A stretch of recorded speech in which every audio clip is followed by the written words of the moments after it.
এর চেয়ে বড় জ্বলন্ত অনিয়ম আর হতে পারে না। এই রুমে আমাকে রুমে রেখে বলছে আপনি বের হইতে পারবেন, আপনার কাজ আছে। গেটের সামনে দুইজন কনস্টেবল বসে দিচ্ছে, 2 ঘন্টা আমাকে আটকে রাখছে রুমের মধ্যে। বের হইতে দেন, ভিতরে কাউকে ঢুকতে দেন আমার রুমে। ভিডিওটি যদি আপনি দেখেন যে প্রিজাইডিং অফিসার কিভাবে সিল মারছে ভোটে, ব্যালট পেপারে 6টা করে সিল মারছে। তো একটা সুস্থ মানুষ কখনো একটার উপরে কখনো দ্বিতীয় সিল দেয় না। ঢাকা 16 আসনের একটি ভোট কেন্দ্রের ফলাফল এটি, যেখানে দেখা যাচ্ছে দাঁড়িপাল্লা কোনো ভোটই পায়নি। ধানের প্রার্থী আমিনুল হক পেয়েছেন 456টি ভোট, আর আম প্রতীকে মোহাম্মদ তারিকুল ইসলাম পেয়েছেন 583টি ভোট। কিন্তু কিছুক্ষণ পরই বদলে যায় ফলাফল। নতুন সিটে কোনো ভোট না পাওয়া দাঁড়িপাল্লার পাশে ভোট দেখানো হয় 456টি, আর আম প্রতীকের প্রার্থীর ভোট হয়ে যায় 0।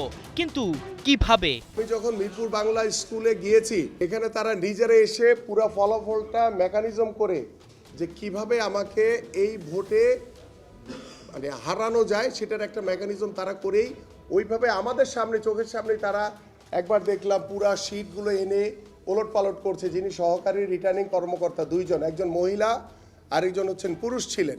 এর চেয়ে বড় জ্বলন্ত অনিয়ম আর হতে পারে না। এটা তো একটা কেন্দ্র এরকম দেখেছি, এরকম অসংখ্য কেন্দ্র আছে। সংসদ সদস্য নির্বাচিত হয়ে দেশের ক্রীড়াঙ্গন নিয়ে কাজ করার বদলে সাবেক সাফজয়ী তারকা ফুটবলার আমিনুলকে তুলে ধরতে হচ্ছে ভোটে নানা অনিয়ম। তার দাবি, ভোট গণনায় ব্যাপক জালিয়াতি করে তাকে হারানো হয়েছে।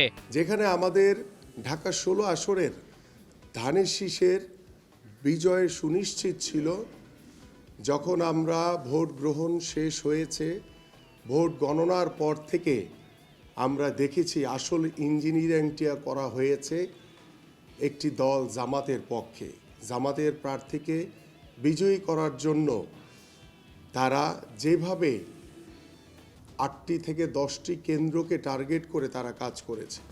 এরই মধ্যে নির্বাচন কমিশনকে অভিযোগ জানিয়ে গ্যাজেট প্রকাশ স্থগিত করে পুনরায় নির্বাচনের দাবি জানিয়েছেন সাবেক এই ফুটবলার। হাইকোর্টের কাছে আমি এটির বিচার চাইব যে আমার ভোট গণনা থেকে শুরু করে এবং যে গেজেট প্রকাশ হয়েছে সেটি স্থগিত করার মাধ্যমে আমি আমার এই এলাকায় পুনর্নির্বাচনের দাবি করব এবং সেটি আইনগত প্রক্রিয়ার মাধ্যমেই আমি ইনশাল্লাহ লড়াই করব। অভিযোগপত্রে আমিনুল দাবি করেন, পোলিং এজেন্টের স্বাক্ষর ছাড়া রেজাল্ট শিট তৈরি করা হয়েছে। ভোট গণনার আগেই রেজাল্ট শিটে স্বাক্ষর, তাছাড়া প্রকৃত গণনার সঙ্গে ঘোষিত ফলাফলে কোনো মিল নেই সহ বেশ কয়েকটি অভিযোগ। আমাদের যারা এজেন্ট ছিল অনেকে রেখেছে, কিন্তু তাদেরকে দূরে বসিয়ে রেখেছে। এই রুমে আমাকে রুমে রেখে বলছে আপনি বের হইতে পারবেন, আপনার কাজ আছে। গেটের সামনে দুইজন কনস্টেবল বসে দিচ্ছে, 2 ঘন্টা আমাকে আটকে রাখছে রুমের মধ্যে। বের হইতে দেন, ভিতরে কাউকে ঢুকতে দেন আমার রুমে। এখানেই শেষ নয়, ভোটারদের কেন্দ্রে যেতে বাধা ও ভয়ভীতি দেখানো, পোলিং এজেন্টদের বের করে দেয়া সহ ভোট শুরুর আগে সিল মারা ব্যালট বই পাওয়ার অভিযোগও করেছেন বিএনপির এই প্রার্থী। ভিডিওটি যদি আপনি দেখেন যে প্রিজাইডিং অফিসার কিভাবে সিল মারছে ভোটে, আর তাদের কোনো সিগনেচার নাই। এজেন্টের তো সিগনেচার থাকবে, আমার অন্য বুথগুলিতে যেমন সিগনেচার আছে আমাদের। প্রিজাইডিং অফিসার শুধু সাইন করেছে, এরকম 33টা পৃষ্ঠা রয়েছে যেখানে সাইন নাই। এই যে দেখেন, সাইন নাই। আমিনুল হকের নিশ্চিত বিজয় বুঝতে পেরে নানা অবৈধ পথ বেছে নেয় ষড়যন্ত্রকারীরা। প্রিজাইডিং অফিসারের স্বাক্ষর না থাকায় বাতিল করা হয় তার 3764টি ভোট, দাবি করছেন আমিনুল হক। বাতিল করেছে 3764টি ভোট, যেখানে দেখা গেছে যে ওই প্রিজাইডিং অফিসারের সাইন নাই। তো প্রিজাইডিং অফিসারের সাইন নাই, সেটা কি আমার দোষ? আবার কিছু কিছু জায়গায় ব্যালট পেপারে দেখা গেছে যে একই ব্যালট পেপারে 6টা করে সিল মারছে। তো একটা সুস্থ মানুষ কখনো একটার উপরে কখনো দ্বিতীয় সিল দেয় না। ইন্টেনশনালি তারা জানে যে আমিনুলকে হারানো যাবে না। সুষ্ঠু তদন্তের দিকে তাকিয়ে সাবেক এই ফুটবলার, তবে শেষ পর্যন্ত যদি সেটা না মিলে তবে কি টেকনোক্র্যাট কোটায় ক্রীড়ামন্ত্রী পদে দেখা যাবে আমিনুলকে?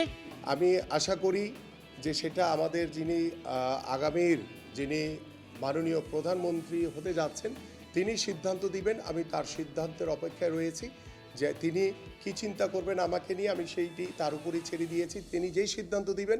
হাসান সজীব, 71। Thank you.